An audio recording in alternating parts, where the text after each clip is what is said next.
Hello now to Kate Moody, who has all of the day's business news. And I guess we'll start in Davos. Hi, Francois. Davos is the place to be, at least for more than 2,500 business leaders, politicians, academics, and celebrities. They're all there for the World Economic Forum, which will be kicking off on Wednesday. Presidents and prime ministers from Japan to Brazil and the UK to Iran are slated to address the gathering, along with the chief executives of some of the world's largest corporations, from Total to Yahoo. Now, joining those headliners is our very own business editor, Marcus Carlson. Hello, Marcus. How are you doing? I'm doing very well. Thank you. Tell us now, what's on the agenda for this 44th World Economic Forum?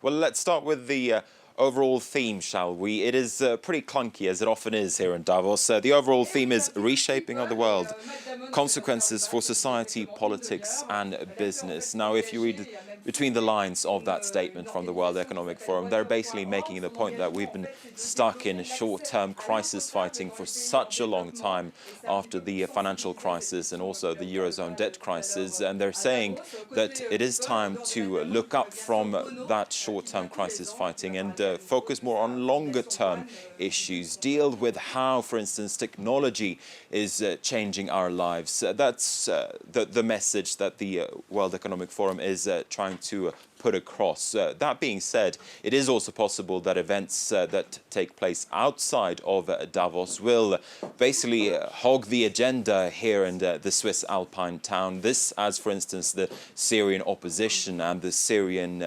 government and President Bashar al-Assad, as they start talks in Montreux, we could see an overspill effect into Davos. This, as for instance, a lot of the foreign ministers who are in Montreux for the Geneva II talks, they will then proceed and travel to Davos, which is right across Switzerland, for further talks here. So there is a chance or a risk that Syria will overshadow the agenda.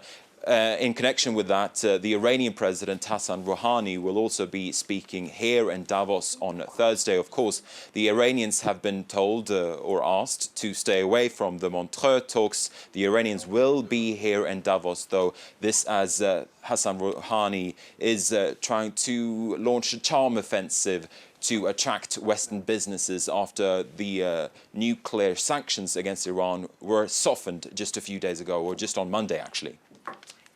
And moving slightly away from the politics then, what are the pure business issues that are going to be on the table over the next couple of days? Well, over the next 4 days or so, we're going to see hundreds of different panels, hundreds of different debates on different topics. So it's difficult to sort of pinpoint one, but for sure, growth will be up for discussion. This at a time when the Eurozone is still in dire need of growth. The American recovery is stronger than the European one. Still, though, there are a few question marks to be sorted out, to be straightened out when it comes to the American economy. Also, let's not forget about the BRICS: Brazil, Russia, India, China and South Africa.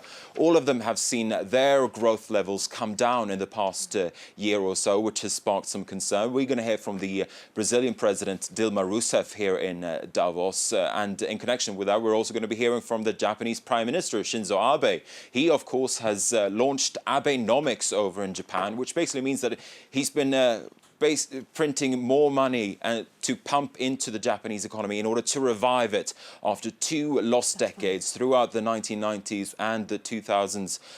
Japan had very low growth levels, and it came close to and had deflation, which is very bad for an economy. And the concern is that Europe too will see deflation in the years to come. So Shinzo Abe and his speech here will be closely watched as well. Another topic on the agenda is inequality.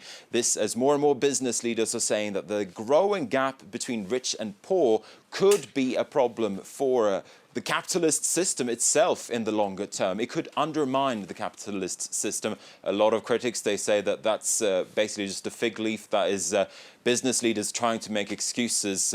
But as I say, at least you hear more and more business leaders talk about those kind of topics.